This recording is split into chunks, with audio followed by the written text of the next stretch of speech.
what happens? You can say immediately that we hear and that we understand. We might ponder for a few seconds about what's being said. We may or may not have some kind of urge to reply. If we cut this finer, though, if we bring this question, if someone tells us something, what happens, into sharper focus, the entire order of myth becomes accessible to our attention. It's a very peculiar kind of an order. Now, we've talked about how myth has to do with experience, and that myth is characterized by language. And in some very simplistic way, language and experience come together. That the whole involvement of language somehow generates what we call experience. How do we know that? We know that because experience has shapes. Experience is shaped. If experience were not shaped, we would have no way of being distant to the extent that we could look at something and see that there was something there other than being whatever we're immersed in. The traditional mythic way of talking about this in alchemical tradition was the mysterium magnum, the great mysteriousness, which in our time probably has the best short-term description or reference when we use the term Tao.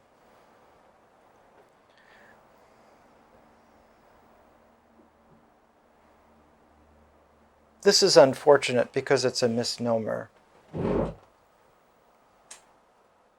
The oneness of experience is not Tao. The oneness of experience is Te. Te. And in the alchemical mythic horizon, in the language of the occult tradition of transformation, the mysterium magnum is not at all synonymous with the zero unknown. It's synonymous with the oneness which is unknowable. We must have some distance, and in order to have that distance, there have to be shapes to experience.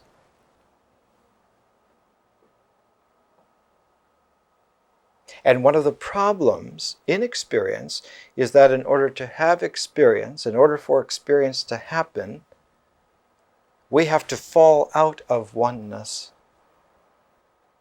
We must fall from wholeness in order to have experience, so that we can know that there was a wholeness and have some motive for return to it. So that in mythic language, suffering was always called the paradox of the fortunate fall. The paradox of the fortunate fall. Had Adam and Eve not been expelled from paradise, paradise would not have existed at all as any knowable experience. It would not have had a shape, and consequently would not have been real.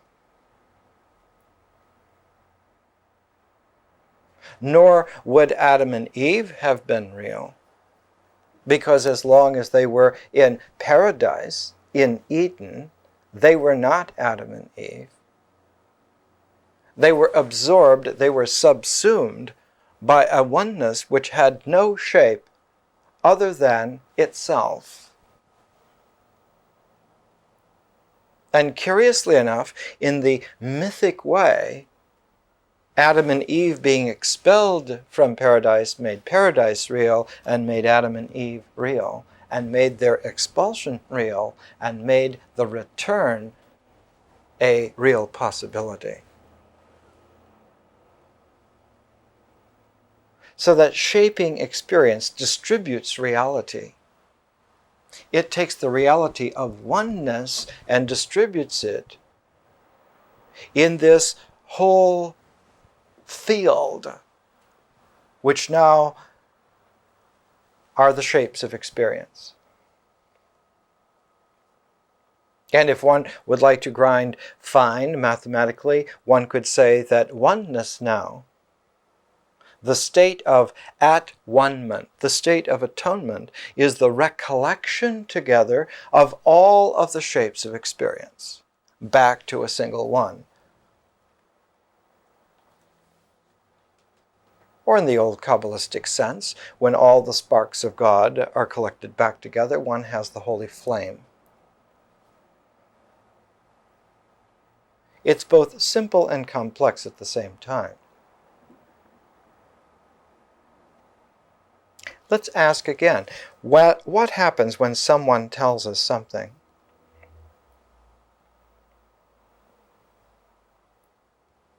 One corollary here that's extremely important and must not escape our attention or intention.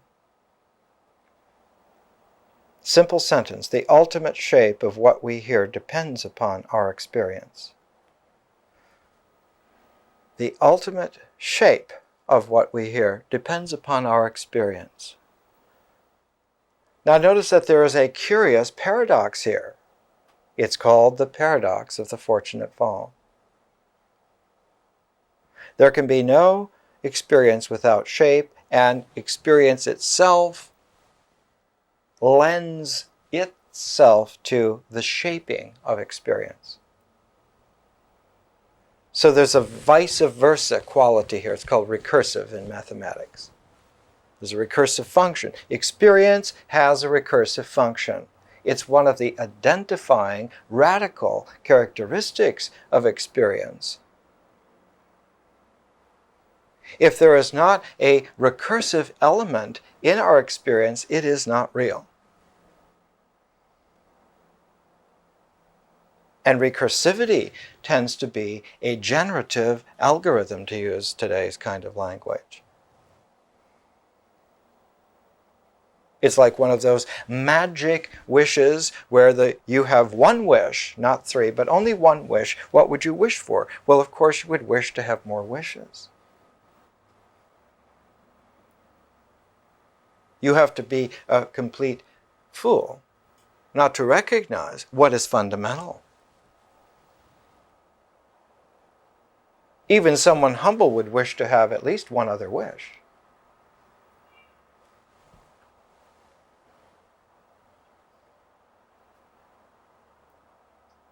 Experience is the domain of myth.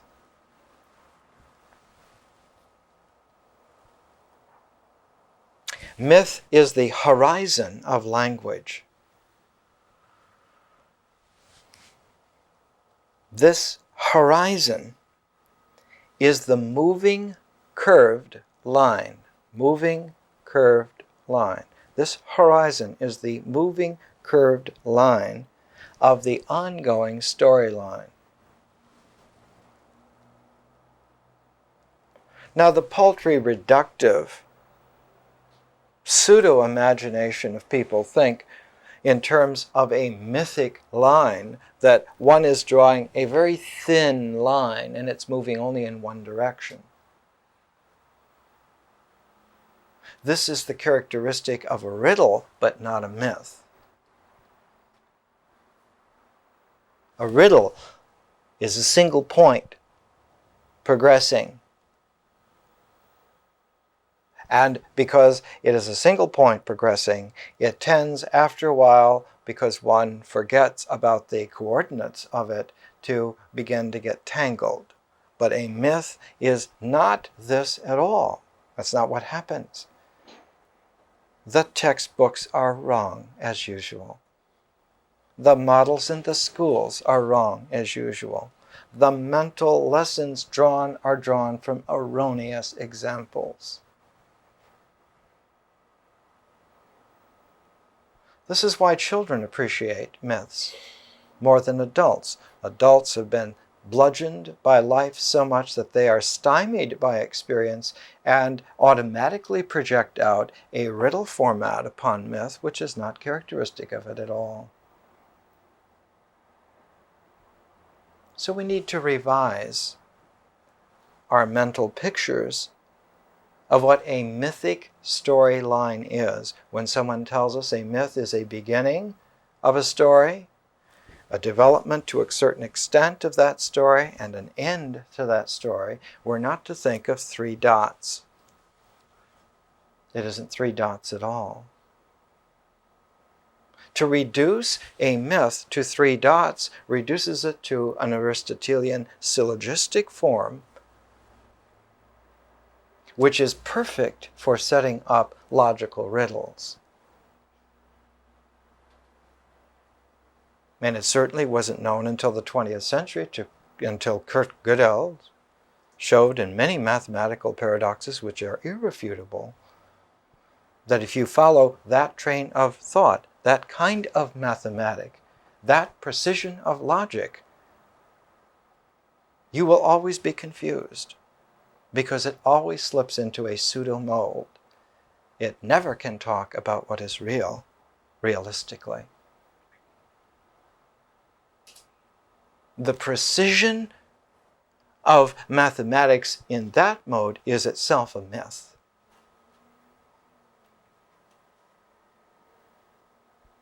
The history of mathematics since the 1940s is filled. Libraries are filled with testimony to this fact. One of the bravest statements ever made was made by Ludwig Wittgenstein.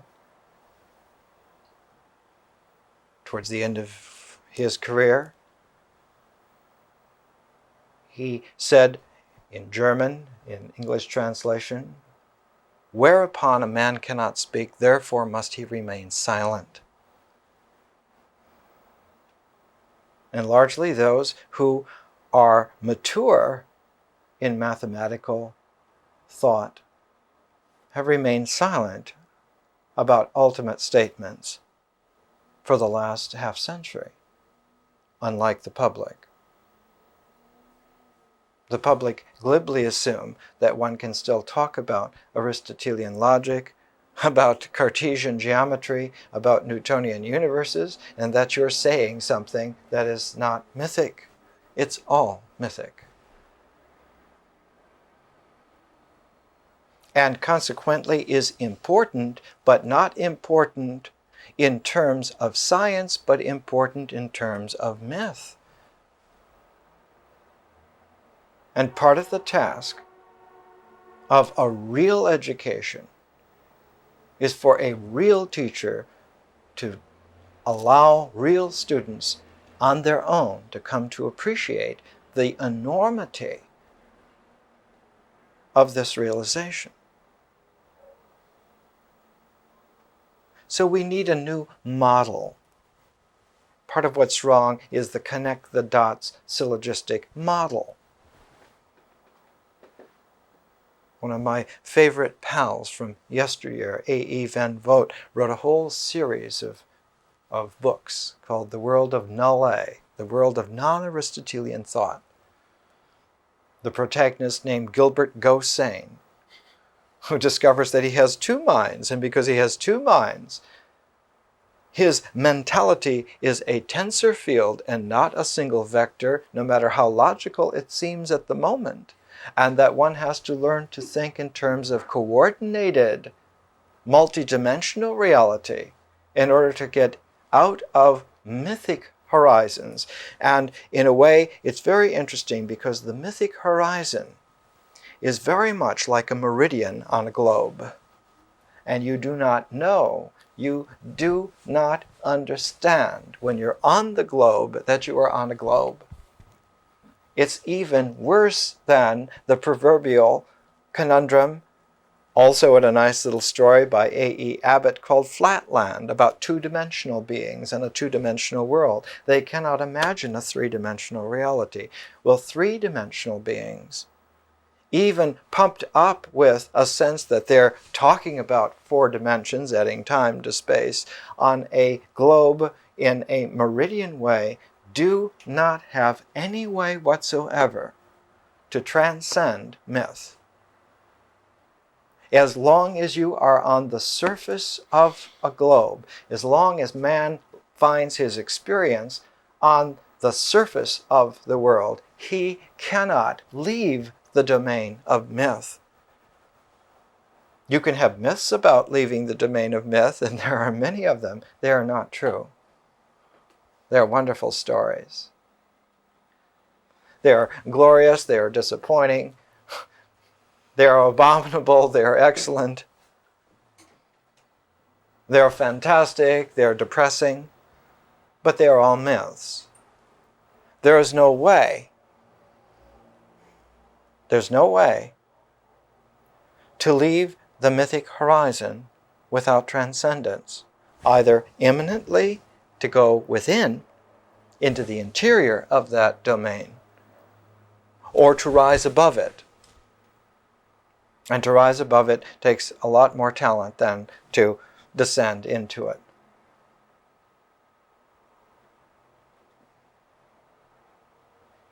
Language already gives us the clue for interiorization.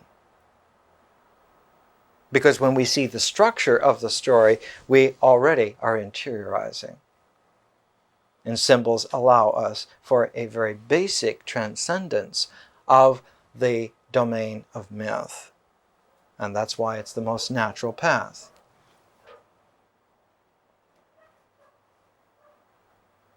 But it leads to its own conundrum, as we will see. And the true transcendence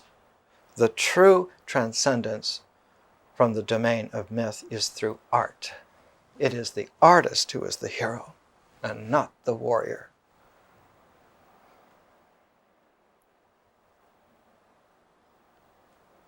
You can be supersonic Sanjuro in the game arcades, but you're still playing games. You didn't do anything. But the artist can make something real, new. That's fantastic. That's what God does. And it is art which releases man to a radical new realm. Now, it's difficult when we talk about the fact that experience is the domain of myth, and myth is the horizon of language, and this horizon is the moving curved line of an ongoing storyline. It is moving because the story continues, progresses. It is curved because the dimensions of reality and life are spherical. Hence, a true line on a sphere is a meridian, which when moving acts exactly like, and the best example I could come up with is the example which age-old wisdom on this planet always used. The best example of the true, esoteric, occult, number one, curving moved line is the terminator on the moon. It is the only moving curved line available to perception to sentient beings on this planet. Now, there are other star systems that have wealth of possibilities. There are planets with dozens of moons, and children on those planets, even at level of algae, are already doing trigonometric puzzles just to keep themselves happy. But we got short changed on this planet. Can you hear me real good? There's only one way on this planet that man learned to see that the phases of change, which reoccur always, are a universal lesson in the way that experience happens and contains within its shape, its ecological pattern, a shape which can be not only understood completely, but transcended also. And that was from looking at the moon. Because the naked eye, watching the moon for tens of thousands of years, learns to discern that the moon is round. It is not a circle to perception, it is round. And that the terminator, the line between night and day on the moon, as it curves, can be seen to be curved. It's not a straight diameter across a circle. It curves, and that's why there's a crescent moon. And that's why the only time that there's a peculiarity of doubt is exactly at half moon. It's the only instance when for a split evening one could say, no, it's a diameter of a circle.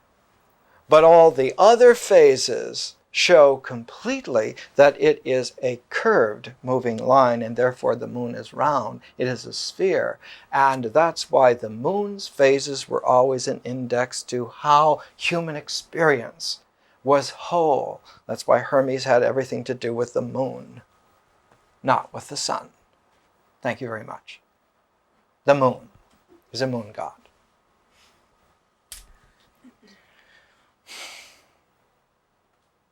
Now, people used to know this thousands of years ago. It was the everyday wizard's wisdom, and you couldn't get your conical hat without it.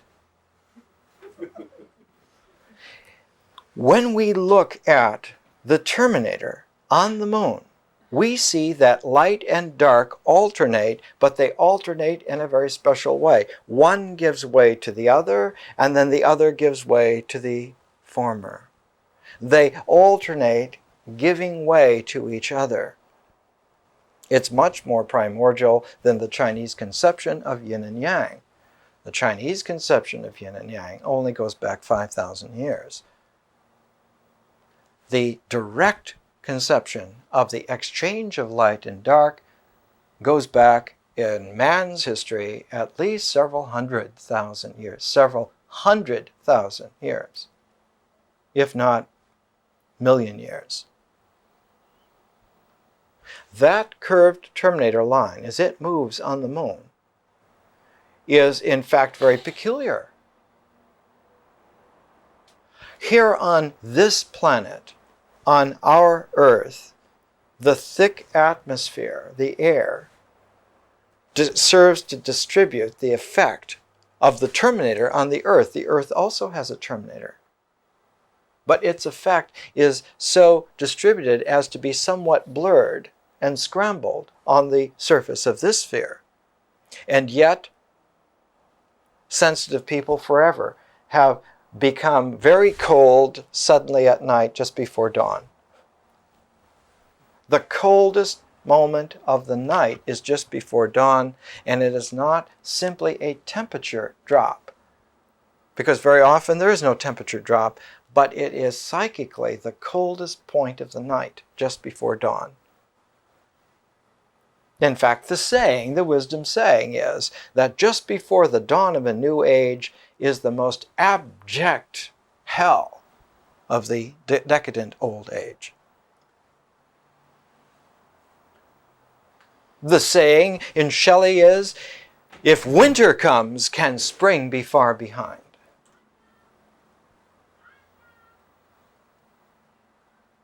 This is peculiar on the moon because the terminator on the moon has no atmosphere whatsoever to distribute it. There is no temperature gradient on the moon. It is a vacuum, perfect to 10 to the minus 12th torr, which is a better vacuum than you can make on Earth anywhere.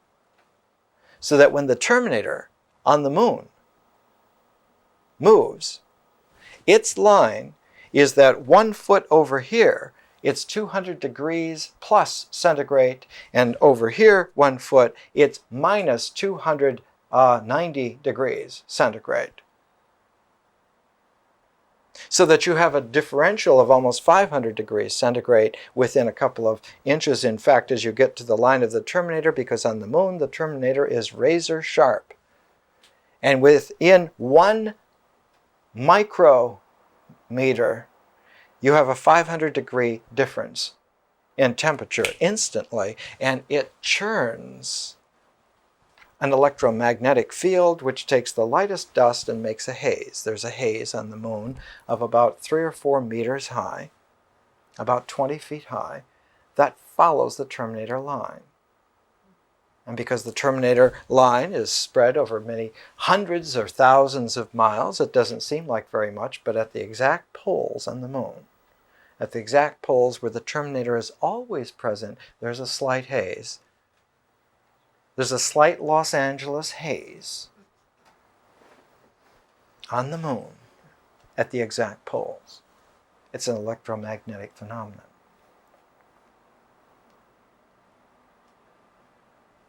We do not know how to appreciate why man knew this long before our satellites and probes went to the moon to determine this, and it wasn't really known until the 1990s that this was the case. But somehow, the human wisdom tradition for tens of thousands of years at least has understood that the mythic horizon as a moving curved line generates a magnetism, a magnetic field, and that experience is magnetized, light and dark, plus and minus, male, female, magnetized by polarities that somehow must be brought together, and when they are, there is an exchange of capacities and powers between them. And that the phases of the moon somehow index this for us every single month, forever.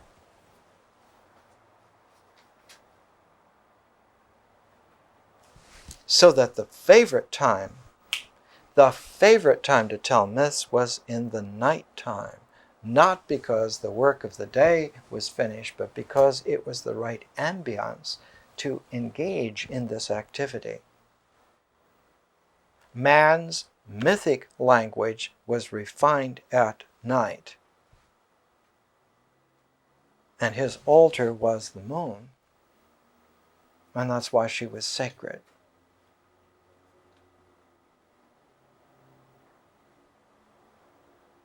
Myths of the sun of the daytime are much later. Myths that can be told in the daytime are much later. And in a sense, myths that can be told in the daytime are primarily myths that can be written down, because you need that sunlight, that daylight, to read them. And so written languages have a solar tone to them, just as spoken languages have a lunar tone to them. And most myths, most mythic cycles, are best learned at night. And because myths primordially shape experience, that's what they do. They shape experience. They take the oneness and give it shapes. So when you learn to do this, when you learn to shape experience at night, the oneness of the universe, all the stars that there are to the naked eye, 6,000 at any one time at optimum viewing conditions, still a lot, shape themselves into constellations. And the constellations of the stars are the first lesson of having learned how to deal creatively with the mythic horizon.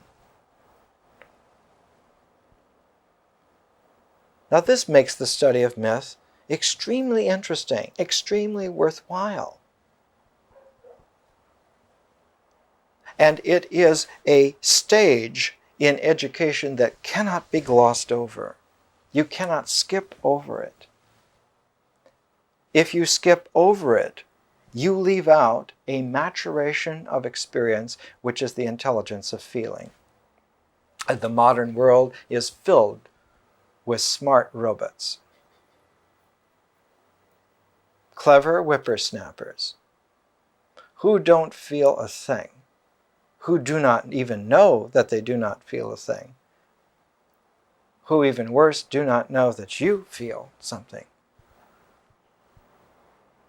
And they have no compassion because they have not learned to even prepare the base out of which compassion rises. Because compassion is the transcendence of experience by maturity.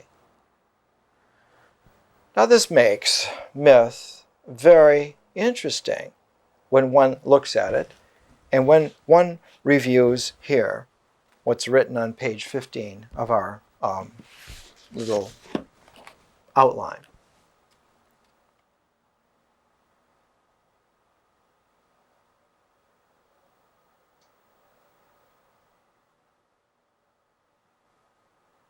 On page 15 of this myth, it reads like this, if you haven't read it recently or at all.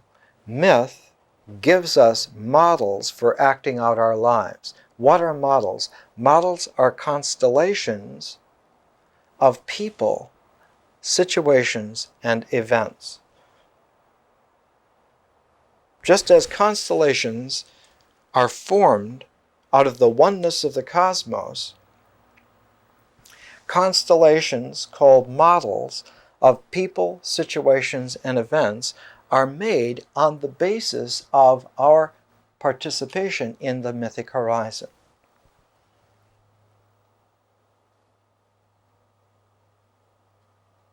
Two human beings who speak different languages will have different variations on how experience shapes are made, and they will not be able to interface very well at all.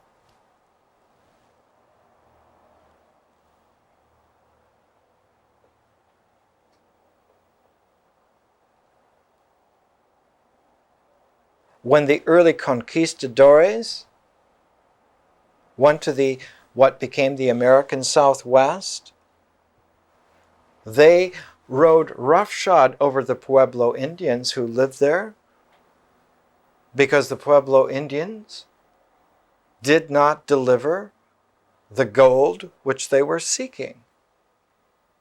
And because they didn't have the gold, they were treated like dirt. The search for the seven cities of Cibola so inflamed the mythic greed and desire of the conquistadores that anything else was simply dirt.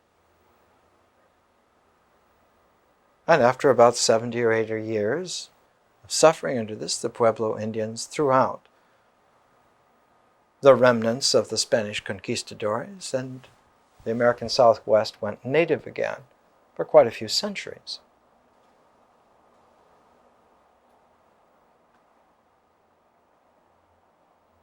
And at the same time that the conquistadores were being thrown out, the Navajo Indians who had come into the Pueblo peoples from the Athabascan language groups from Alaska were seen as variants of conquistadores, not as Indian people at all. And to this day, the Hopi and Navajo view each other as alien cultures.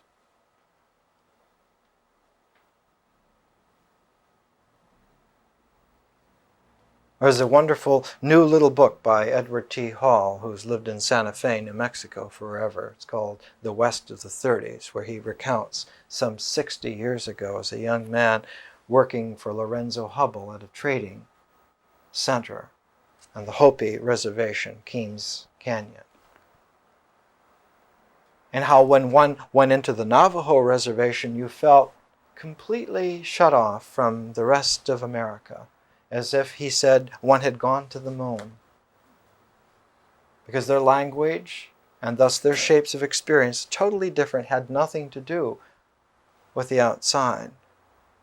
But when one went onto the Hopi reservation, which is in the center of the Navajo reservation, you had it again, a second click, a second moon.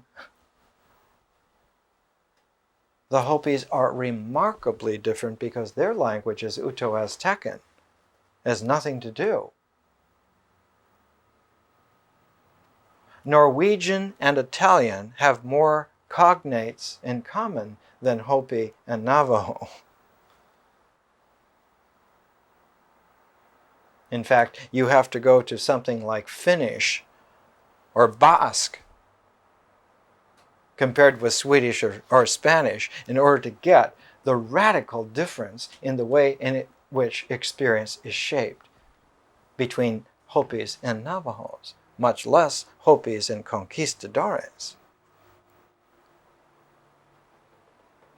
Which means that if you're going to have a society like the United States, of a meeting of a complex tensor of not only two, but hundreds of languages, hundreds of shapes of experience, you need to have a mediating matrix of symbolic integration that accepts all of them.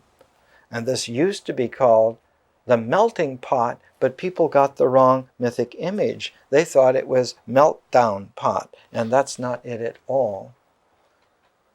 Because any jeweler knows that you can increase the facets, but they have to be cut with a geometricity. And if you don't get a gem. It cannot be a meltdown pot. It has to be a gem. And so it's unfortunate that the American mythic metaphor for the interchange was melting pot instead of jewel. Because America, as the jewel of the planet's cultures, makes a lot of sense. It is a real transcendent step forward. It is a radical movement towards freedom and variation. Whereas the melting pot makes a lot of dirty dishes of slop that no one can eat. Myth is extremely important, and without understanding it, without learning it right, we are bound, like chained, to get it wrong. And having gotten it wrong, all the rest of development, all the rest of maturity is forever outside of our possibility. It is not possible to mature any farther. And in fact, because myth, because language is a process, it's a transformational medium like nature. It isn't really there as a there, it's not a thing. One doesn't stay at the mythic level at all, but one regresses, one slides back to the only objective ratchet where there is some place to stick, and that is ritual. And so the favorite hook,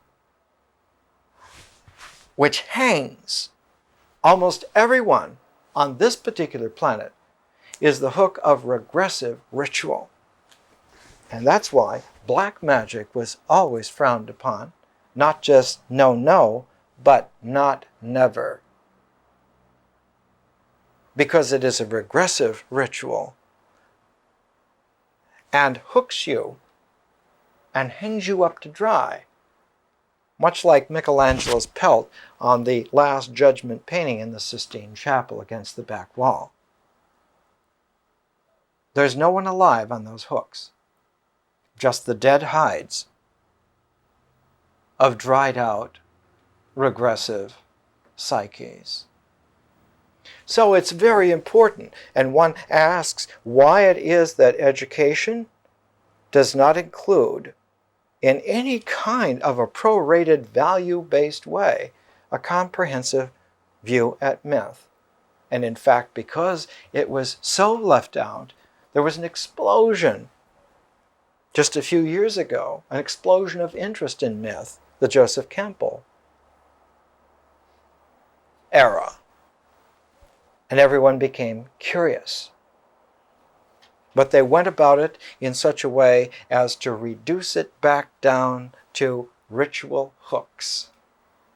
And again, this kind of reductive process is insidious. It doesn't matter what kind of cleverness you have, what kind of sensitivity you have, what level of feeling you're capable of. If you're involved in a reductive process on the cultural level, you're going to end up on ritual hooks. The whole Holocaust was a ritual hook of an inability to legitimately understand myth. I had a friend once who did the horoscopes of 240 Nazi leaders. She did the horoscopes of all of them and found that they were all fractured in a very similar way. There was no way for wholeness to happen, because every time you came to major relationalities that are necessary for dynamic, you got caught at dead-end fractures. The horoscopes of the Third Reich show to anyone who can read symbols the absolute horror story of that whole psyche.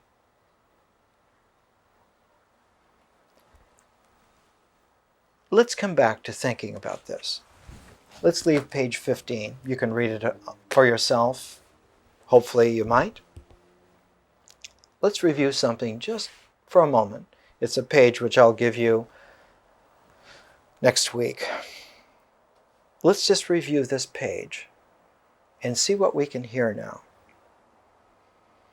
What happens when someone tells us something? The ultimate shape of what we hear depends upon our experience. Experience is the domain of myth. Myth is the horizon of language. This, quote, horizon is the moving curved line of the ongoing storyline. It is moving because the story continues, progresses. You have to think now of a story progressing as a weather front rather than as a single line.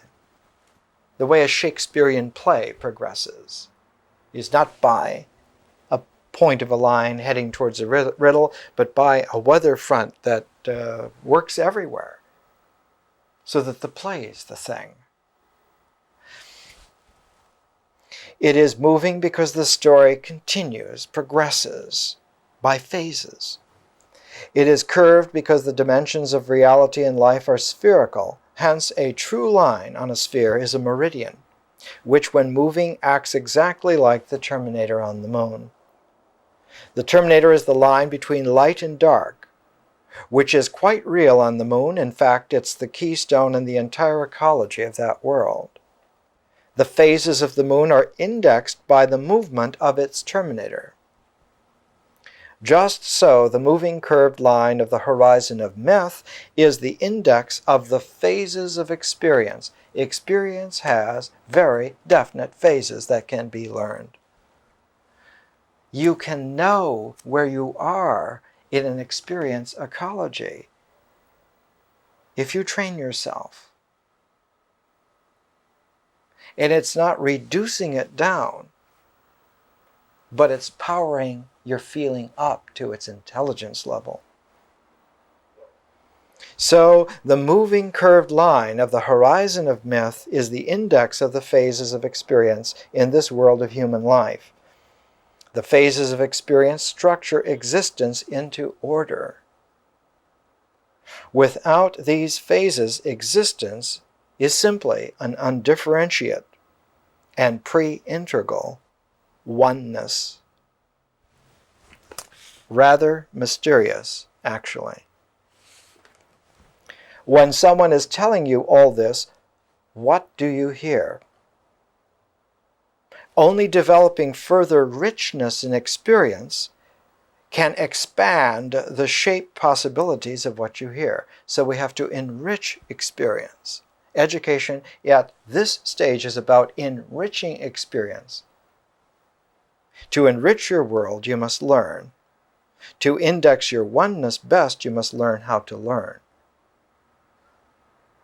The first real step in learning how to learn is to allow for your experience to be enriched. That is the polar opposite to reductive. Instead of asking, what does he mean when he's saying something and you don't hear it, relax yourself and open yourself up to be immersed in language that you don't know what it means right now. This is what babies do when they listen to their mothers. And after about a few months, starting from babyhood, they start speaking back to their mothers. I'm hungry, Mom. And that's really mysterious. Just think, with your capacities, which are about 2 or 3 orders beyond a baby's, what you could do if you learned how to hear, not by reducing in your mind prematurely, but by simply opening your experience to receive the fructifying language of something new. Let's take a break. Of the difference between maturation and regression. You'll never forget it, and you'll always remember it. Regression makes a knot. Maturation is a bow which can be opened.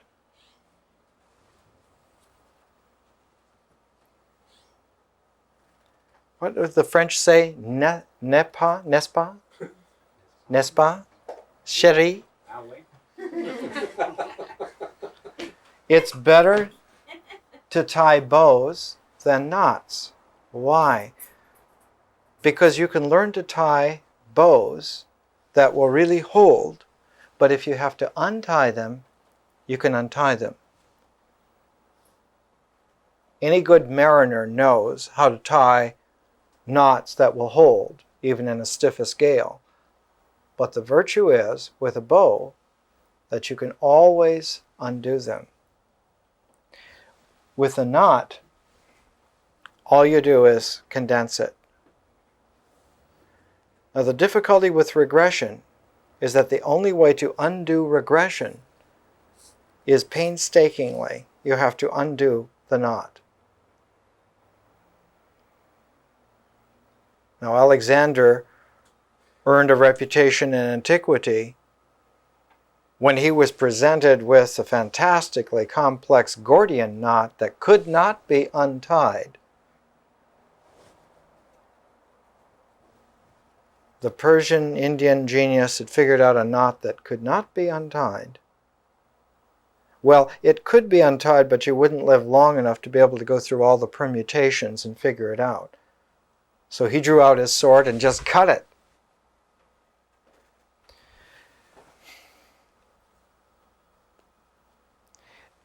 I don't think you will face Gordian knots so much in your lifetime. So they can always be untied.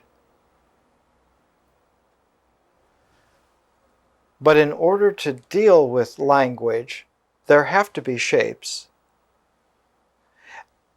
And if you don't know how to shape experience in a natural way, you're going to fall into tying knots, because that's usually what the world offers as its mediocre solutions to handling experience, to handling feeling.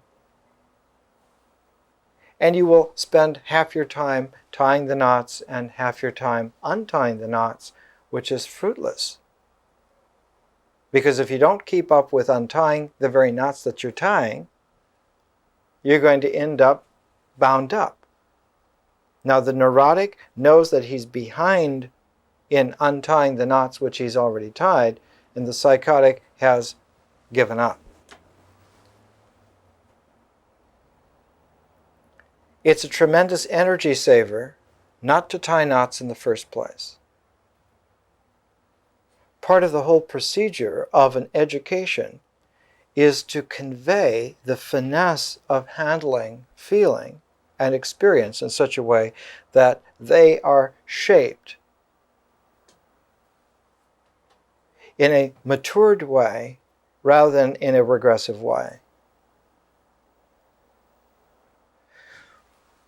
Now I want to come to the book of Daniel. We've been talking about Sir Gawain and the Green Knight. We talked last week about how Sir Gawain and the Green Knight is very similar to Beowulf. And in a way, we would like to understand that the book of Daniel is very similar to an ancient story which comes out of the period of about 2000 BC. I'll go into that somewhat next week, not now. But just know that Daniel and Job and Noah, all three of those characters that appear in the wisdom literature of the Jewish tradition, were also in the ancient Near East wisdom tradition of about 2,000 years before. And that those three figures, those three men as mythic figures, we can even use the kind of language mythic images. Figure means a shape. Image means a picture in the mind. Daniel, Job, and Noah are the paradigms of the three men who embody the honesty of maleness in the domain of mythic experience, in the domain of feeling. And they're referred to as a trio in the Hellenistic Jewish tradition, at least from the middle of the 2nd century BC on. Now, the book of Job and the book of Daniel are both written about 160 BC. This will save you a lot of problems. Scholarship does not come to this determination exactly, but eventually it will. And Noah as a figure was also used at that time.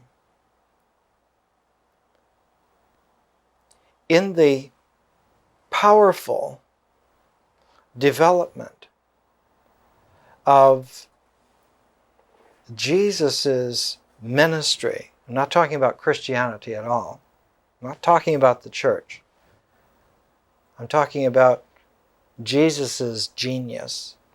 In his genius, there were three figures who also appeared as authors of books, so that there were three books clustered around these three figures that had a similar importance to Daniel, Job, and Noah. And those three figures in Jesus' interior realm of symbolic understanding were Thomas and Matthew and Philip. And the Gospel of Thomas, the Gospel of Philip, the Gospel of Matthew. Let's do it in the right order. The Gospel of Thomas was first, the Gospel of Matthew was second, the Gospel of Philip was third.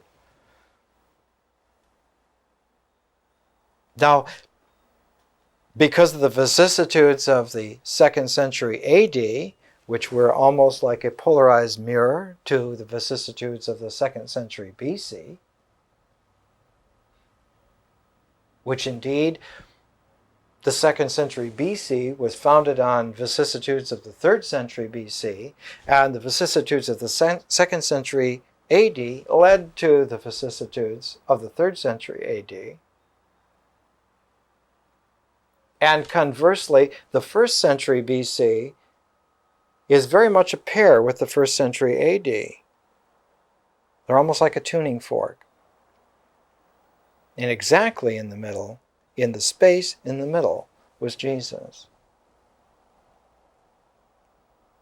So that if somebody wanted to really teach on a grand way, if someone wanted to be a Beethoven with ideas, then I would use the book of Daniel in the full spread. I can do that. But it's not that we're giving an exposition of the book of Daniel. We're not trying to understand its whole significance, but we're using it in our education as a pair with Sir Gawain and the Green Knight to give us a middle phase, curved moving line, a meridian, the terminator. Not the Terminator as Arnie. Not that Terminator. You got to think about the moon. Phases of the moon. We're using Sir Gawain and the Green Knight in the book of Daniel as the middle movement of a curved moving line. Question: where was the beginning of this curved moving line? The beginning was Plato's Phaedrus and Inanna. The myth of Inanna and the myths in the Phaedrus by Plato.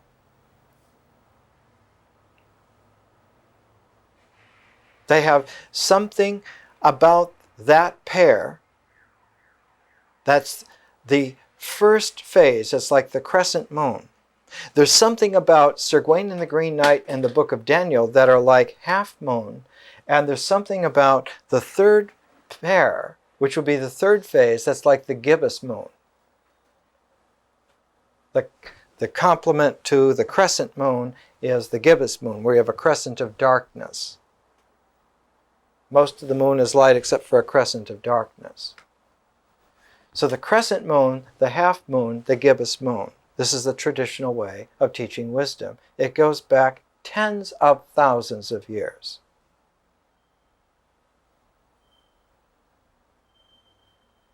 In the Orgnatian era of about 30,000 BC, already this is standard teaching technique.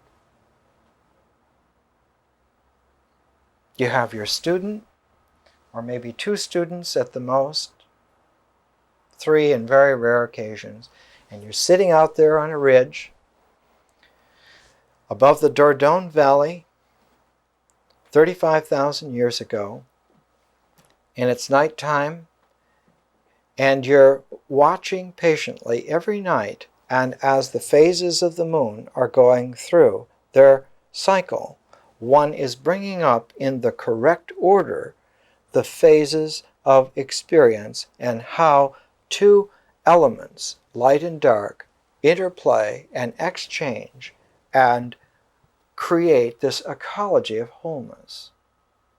And that after having gone through this for a number of times, maybe it takes you 10 years times 12, 120 times, eventually it begins to take hold in the student, not as a didactic lesson which they get in their head, but as a visceral sensitivity to the modulation of phases.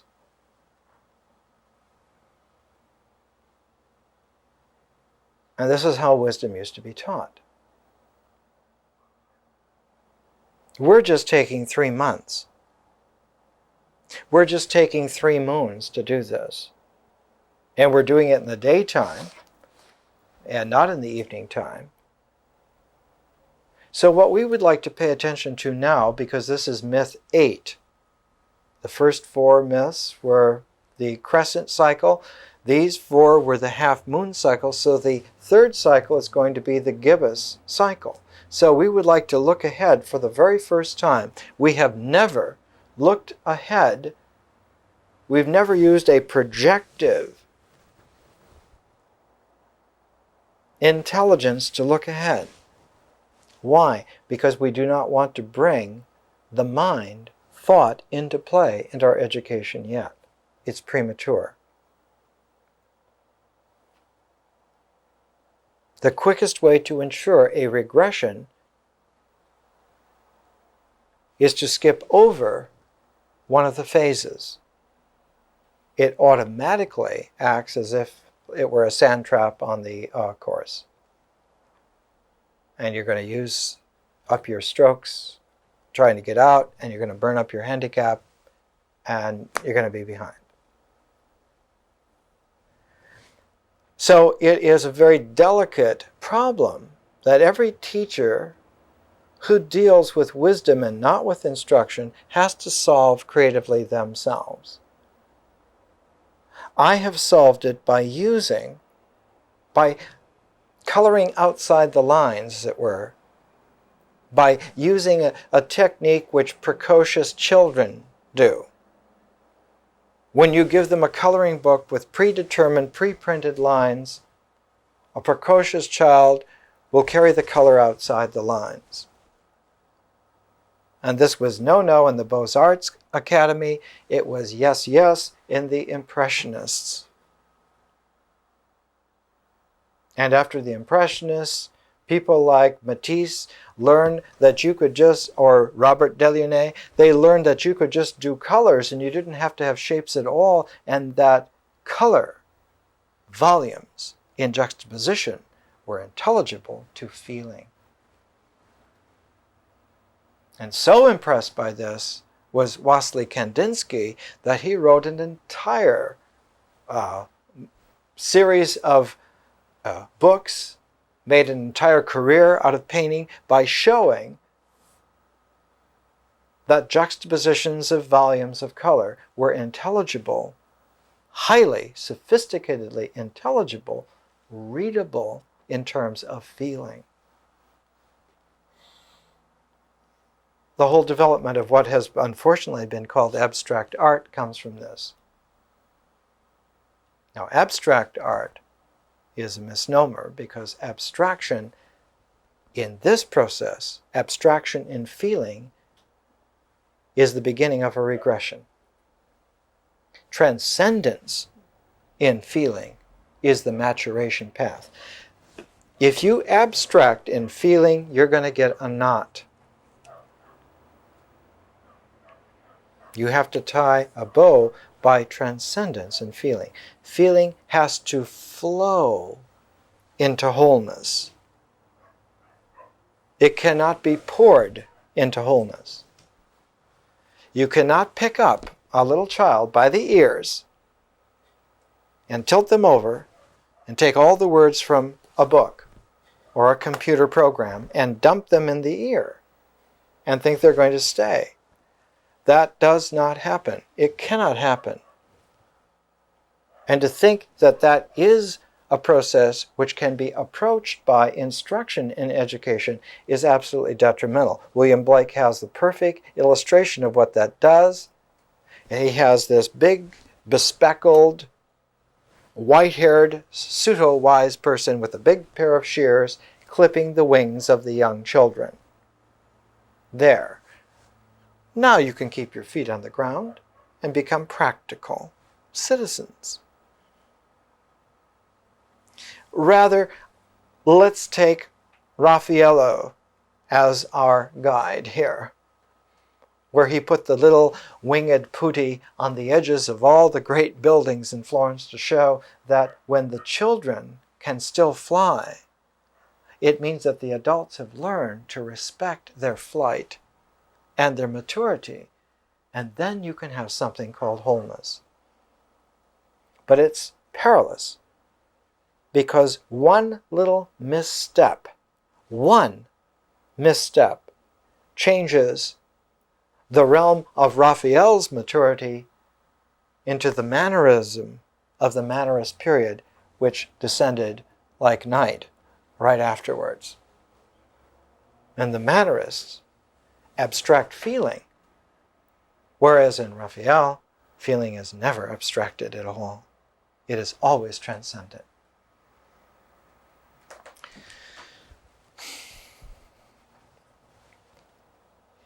Let's come to the book of Daniel. Daniel and Sir Gawain the Green Knight are half moon. We're looking forward to the gibbous moon. We're looking forward to the third phase. And coloring outside the lines, I've not chosen 2 books because we're always taking a pair of books. It's our method of walking. These are our legs. We're getting our sea legs in dealing with wisdom. And so we're using pairs of books as our shoes. We're walking with them. I could have used a third level, a third phase that brought in more myths. But in order to accomplish it, I would have had to deal with myths that were so complex that it would have taken us longer than 4 weeks, longer than 4 Saturdays to deal with. So I've fudged on it. I've colored outside the lines. I've taken books about myth, which are themselves written in such a way that they are mythic and yet do the transcending to symbolism that we really need. And I've chosen 2 individuals who were so at home in the world of myth, qua myth. They understood myth in such a way that they were completely at home.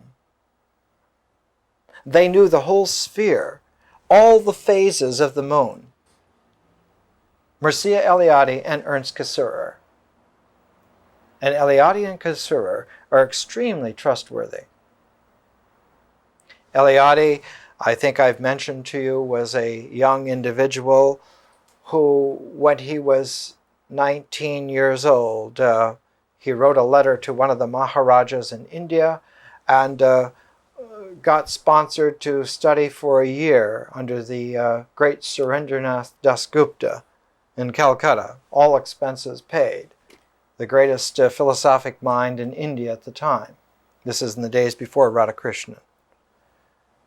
And Eliade simply learned from one of the greatest minds of the time how to penetrate into the realm of the mind, into the realm of symbols. But he transgressed. He fooled around with the daughter.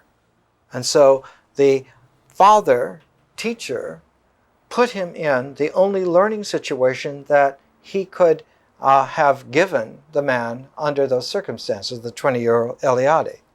He sent him to Rishikesh, where the professional yogis have thousands of years of time-tested methods by which they fracture and grind your ego completely. It is fractured every way till Sunday, and the shards are ground, and you are not given any opportunity whatsoever to put it back together. And the fact that you spend a long time trying to piece those ground up shreds of shards back into some semblance of a person and cannot, until finally one day you realize that you have assiduously been doing this all this time and you didn't disappear. You're still there. And that you just didn't need to put those shards together, that you were really together already. And then the rishis let you go home. They let you go down river, but down to the plains again. As one Zen master put it, Hakuan, he said, then you can go and drink with the butchers again. This quality of realizing that the ego as a construct is a ritual hook. It is always a reductive, non-living shape. The ego is a reductive, non-living shape. It is the inorganic version of what we are actually organically. And because it's inorganic, because it is inorganic, it doesn't have any sensitivity whatsoever to transcendence. Egos do not transcend. In fact, they view transcendence. When they see somebody who knows how to do transcendence, they flee from them as if they were a window pane on legs fleeing from someone with a hammer. Because the ego has all kinds of ways of intuitively knowing, watch out for this guy. He doesn't mess around. He's not bringing Windex. He's bringing a sword. I think Jesus said that, right? He said the only consolation given to this generation is the sign of Jonah. He meant the mythic figure of Jonah. And he was using Jonah as a radical transformation of Noah there. Jesus knew the version of Daniel, Job, and Jonah also. It should be surprising. He knew all the variations. Occasionally there are people who know all the permutations. So we're going to use Language and Myth by Ernst Cassirer and Myth and Reality by Mircea Eliade. Now notice that these two titles, when put together, Language and Myth, Myth and Reality, if you make a kind of a phase cycle, Language and Myth, Myth and Reality, so that the two words myth go on top of each other, they montage, so that you have three words then, language, myth, reality. Language, myth, reality. You have a mythic phase movement of language, myth, reality. When you put myth in the second place, following language, it would ordinarily be redundant, because actually language is myth. But it means in this progression, on the level of the excellence of Eliade and Cassirer, it certainly means that. And in our hands, it does mean that. It means that language, which becomes myth as a self-conscious language usage form, then has the possibility of becoming reality, of becoming real. And that's what we're going to do the last 4 weeks. I would suggest you get this pair of books and fool around with them. I'm not going to give you any pages to read in them, but fool around with them. The very first thing that you can do with Cassirer, after he writes about in the pattern of human culture, language and that, you can go towards the back and you can see word magic. It's only 99 pages. And at the very last, there's a sequence, there's a little section called the successive phases of religious thought. Notice that religious thought has phases, just like the moon has phases.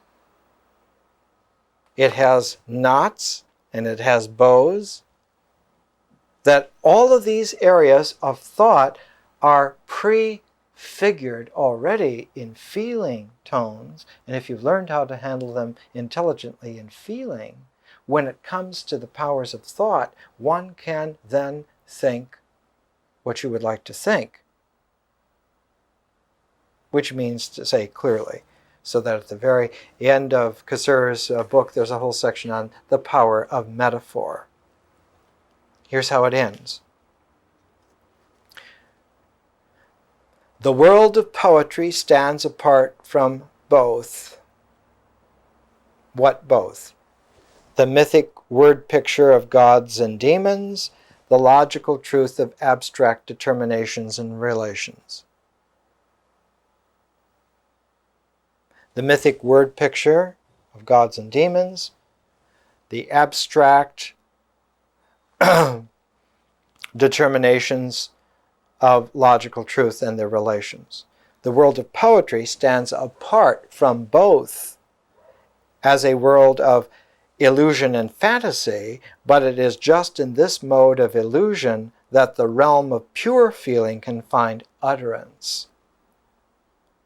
The word here, illusion and fantasy, the word for illusion, a better term, closer to what Cassirer would have, I think, actually endorsed would be here, imagination.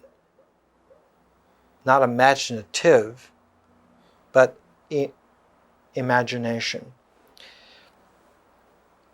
Word and mythic image which once confronted the human mind as hard, realistic powers, have now cast off all reality and effectuality. They have become a light, bright ether in which the spirit can move without let or hindrance. This liberation is achieved not because the mind throws aside the sensuous forms of word and image, but in that it uses them both as organs of its own, and thereby recognizes them for what they really are, forms of its own self-revelation. Now this is a little difficult, being translated out of very difficult German, and we'll have to talk a little bit about this. But you can begin to see here that Language and Myth is not just a book in myth, but it begins to be a book about myth in such a way that it is mythically about myth. The same for Myth and Reality.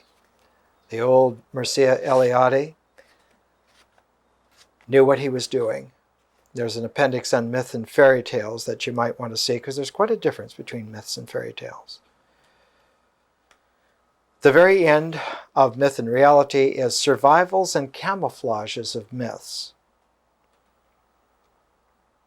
He writes this way, "But it is especially the escape from time, brought about by reading, most effectively by novel reading, that connects the function of literature with that of mythologies.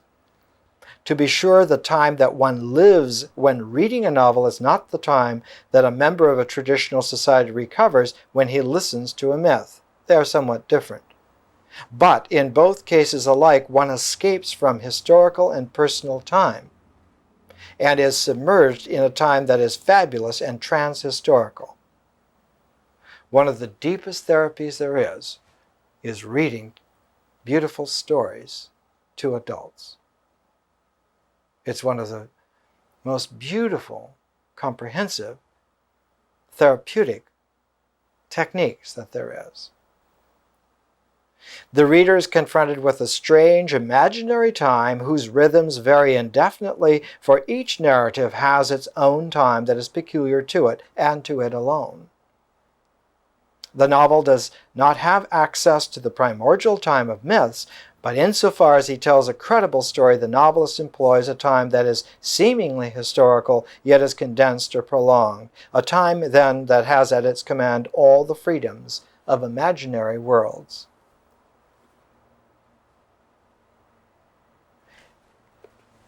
So when we get next week to Cassura and Eliade, to Language and Myth and Reality, we'll go with that. But before we get to that, let's come to the book of Daniel. Let's say a few things about the book of Daniel. We don't have to be biblical critics. We just have to be savvy a little bit and realize that what is handed to us as the book of Daniel in most Bibles has been tampered with. So much so that the honest editions of the Anchor Bible, which are quite excellent, preserve all of the thrown out editions in augmentative volumes. For instance, this volume is volume 44 of the Anchor Bible. The book of Daniel is volume 23. Volume 44 is Daniel, Esther, and Jeremiah, the editions. All the editions of the book of Daniel, of the book of Esther, of the book of Jeremiah are collected together in a single volume. Why? Because they're related to each other. Daniel and Esther and Jeremiah have something that knits them together, because they all come from the same bow. Once upon a time, when there was a wisdom tradition, a real wisdom tradition in Hellenistic Judaism, that was completely thrown out in Rabbinic Judaism. I mean thrown out. Hellenistic Judaism still preserved the way in which that particular bow was tied. Now, we don't have time to go into Esther and that particular development, but we do have time to go into Daniel and Jeremiah just a little bit. And we need a little bit of historical context, just a little bit. At the time of the exile, which is one of the watersheds in Jewish history, the exile. It becomes a metaphor ever after for all kinds of peoples who have gone through their kind of exile.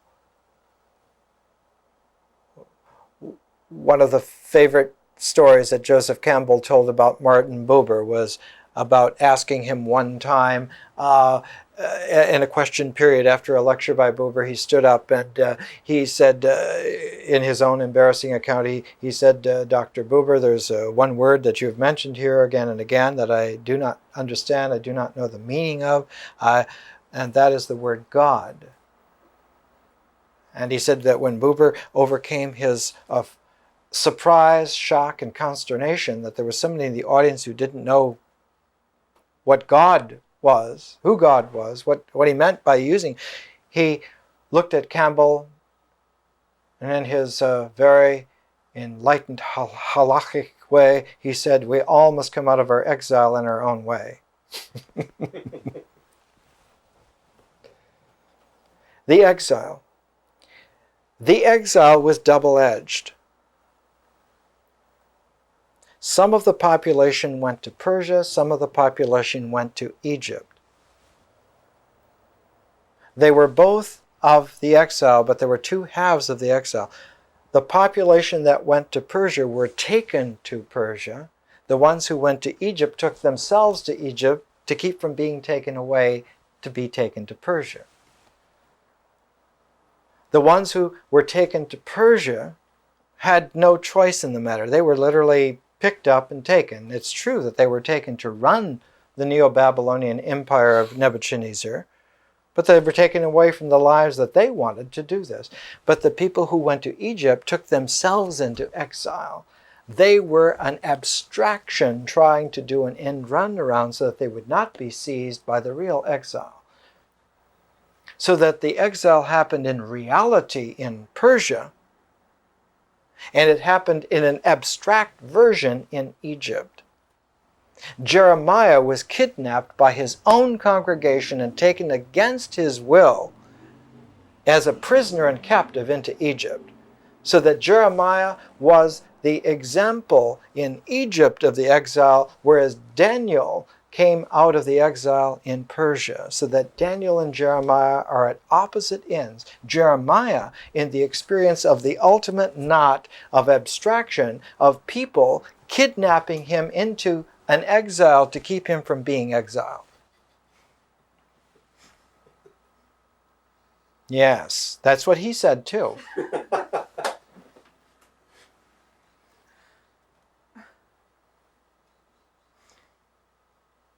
Now, Daniel was younger than Jeremiah, and so they were not exact contemporaries. And if you want to look for the pair in Jewish wisdom tradition, the pair is Ezekiel and Jeremiah.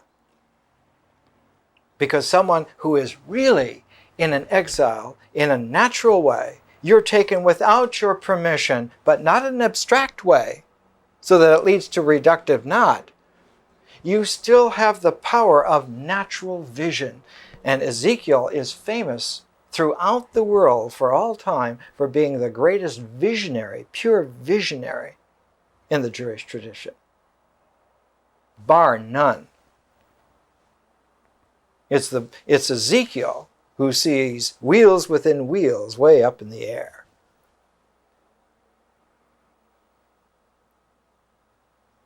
What Jeremiah sees is that the covenant has been broken permanently. And towards the end of the book of Jeremiah, he says, there needs to be a new covenant because the old covenant is gone. It was torn up. And the only way to have a new covenant is to have a furthering of the covenant, one written on the hearts and minds of the people, not on stone, no matter whose finger.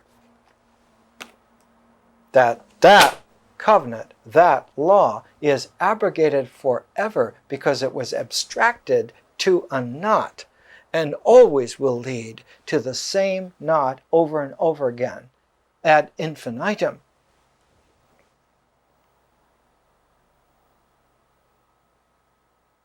And in order to alienate the entire rabbinical tradition permanently, the Council of Jamnia opted for an abstract exile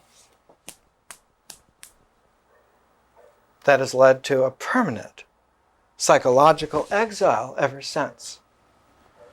There's no way to get home from that exile. That kind of exile, there's no way to get home at all until one unties that knot.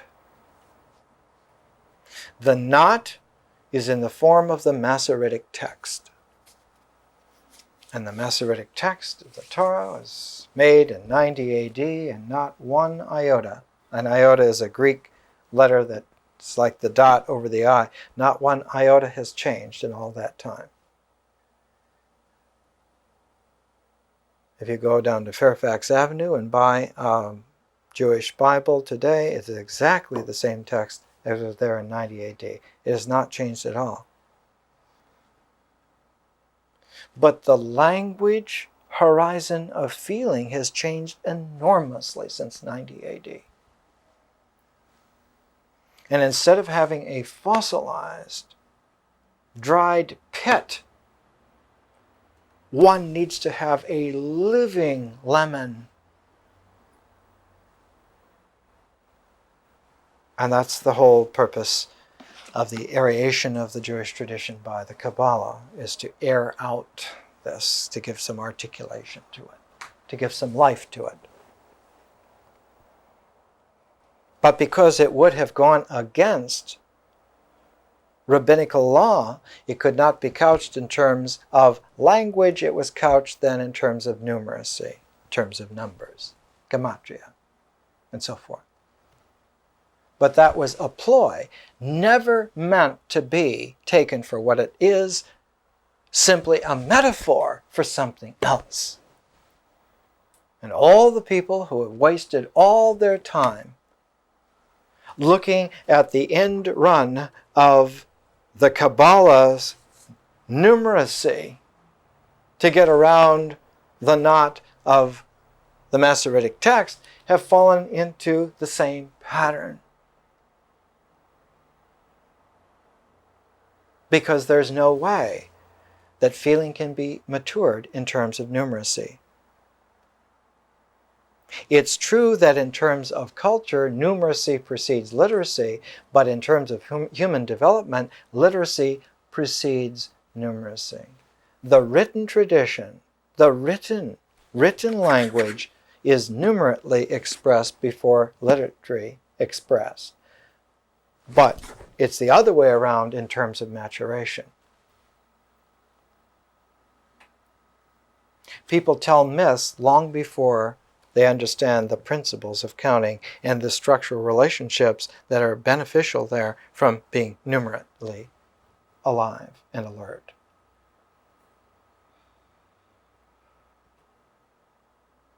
If you teach someone to dance by following the numbers of steps, they will never be a Fred Astaire. But someone who learns to dance and then later on learns, well, we took so many steps this way and so many that way, it's a whole different game. The whole thing about folk dancing is to do it together and don't count. By doing it together, you learn. This is the way of myth. This is the wisdom of myth. Now, the three additions to Daniel that are here are three sections, three little excerpts. One is called A Prayer with a Hymn. The three companions of Daniel, they're known by their Neo-Babylonian names, Shadrach, Meshach, and Abednego. Their names were actually Azaziah, Hananiah, and Mishael. That was their Hebrew names.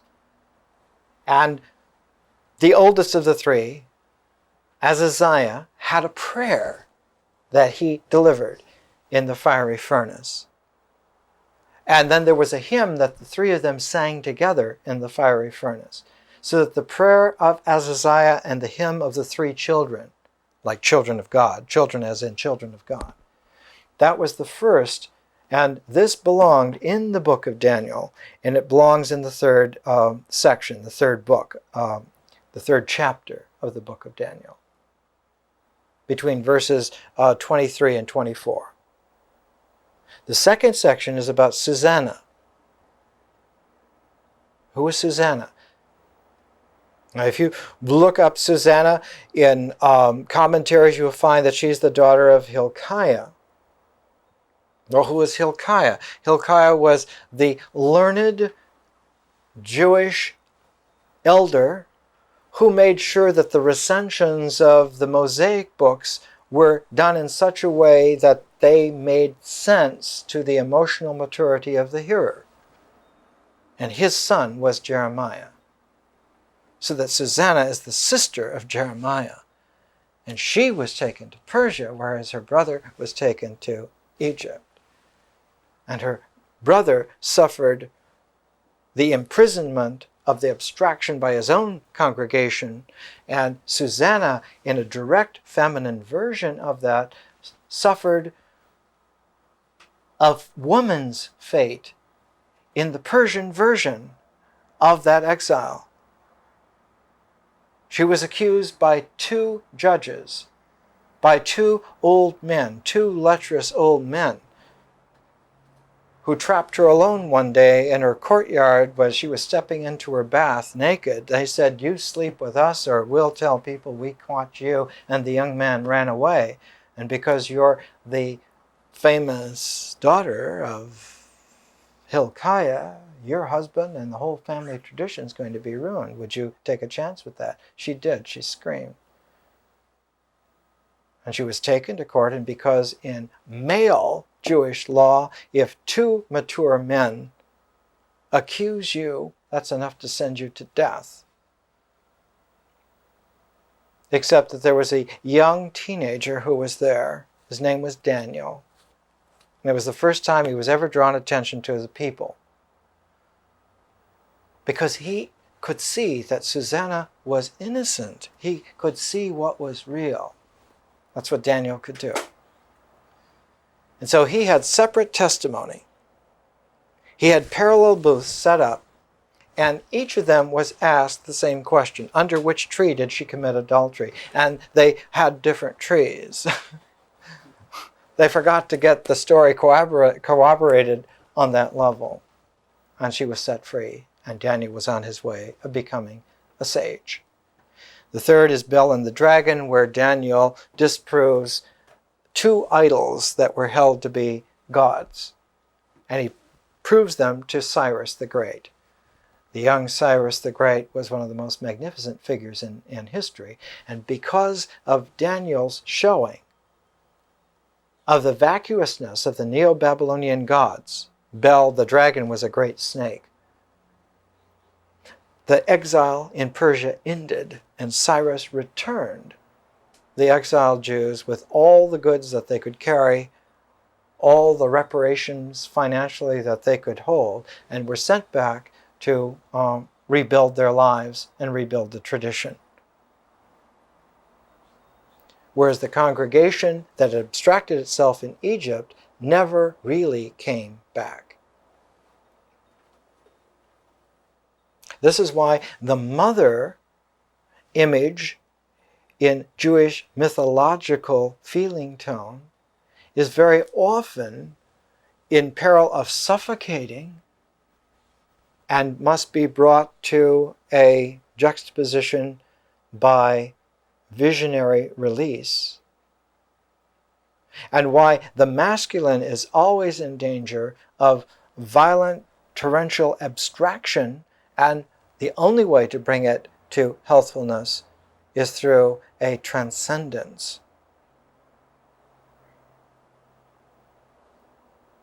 This is why in Alexandrian Judaism, you have the wisdom literature is always dealing with the problems of transcendence, which is characteristic as the keynote of Jesus.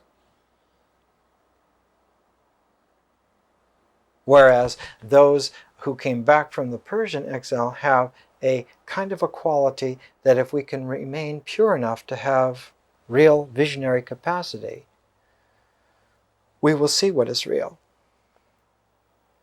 The one emphasizes purity, as in Qumran. The other emphasizes transformation, as in Jesus. Water into wine. Two different vectors which together make the foundation of three of the world's great religions. All three come out of that matrix. All three currently are bound in dead-end knots and don't lead anywhere at all. Part of what we're doing here is not just to make an education, but to give examples. It's just like when you learn to read Latin, you don't read the laws of Naples or someplace like that. You read Virgil or you read Cicero so that you get a richness of education along the line. So that by the time you learn to read Latin, you've already become familiar with Horace and Virgil and Cicero, and you know what's really great about in that language. We're doing the same thing here. We're using the world's greatest examples so that by the time we get through our education, we will have become acquainted with enough of the pointers and markers that you can on your own go back and you can recover whatever perspective you need for whatever purposes are there for yourself. We've overstayed ourselves. The only thing I would say, when you read the prayer of Azaniah and the hymn of the three children, go to the book of Psalms in the Old Testament, and Psalm 148 and 136 are cognate with those. And the whole practice later on of using Psalms as a symbolic index to deeper meaning comes out of this practice in the book of Daniel. This is just for you.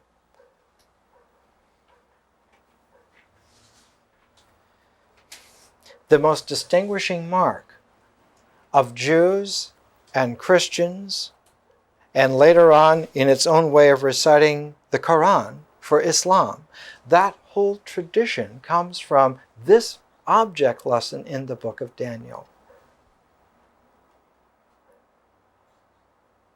If you look at what people used to hold as the Bible, they would hold the Pentateuch, the 5 books of Moses, they would hold the prophets, and they would hold the Psalms.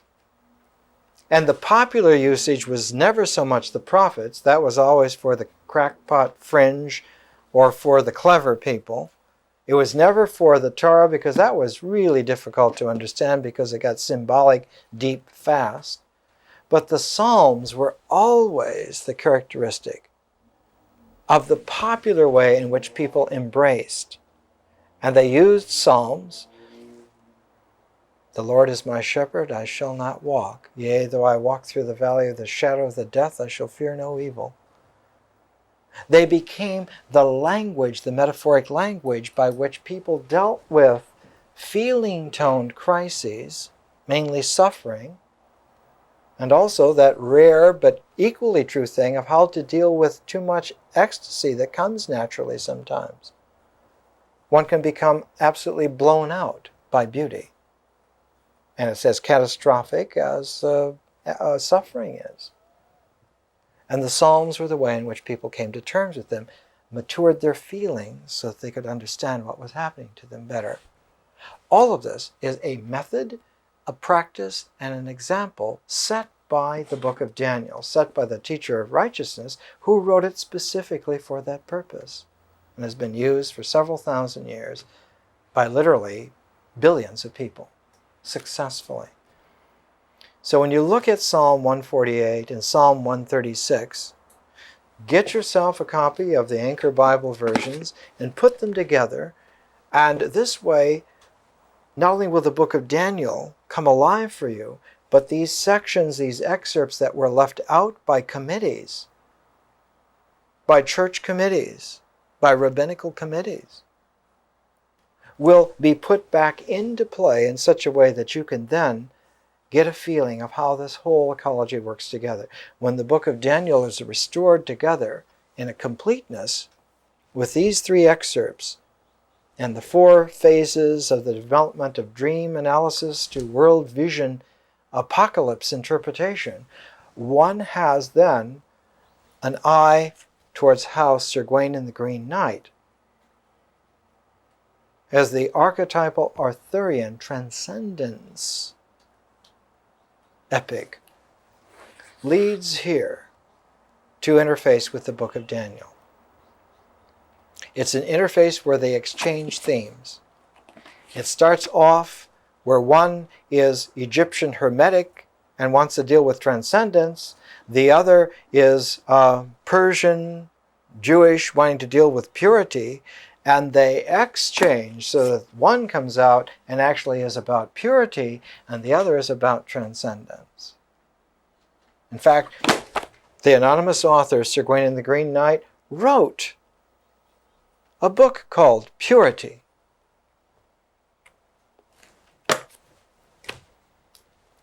More next week, if you can take it.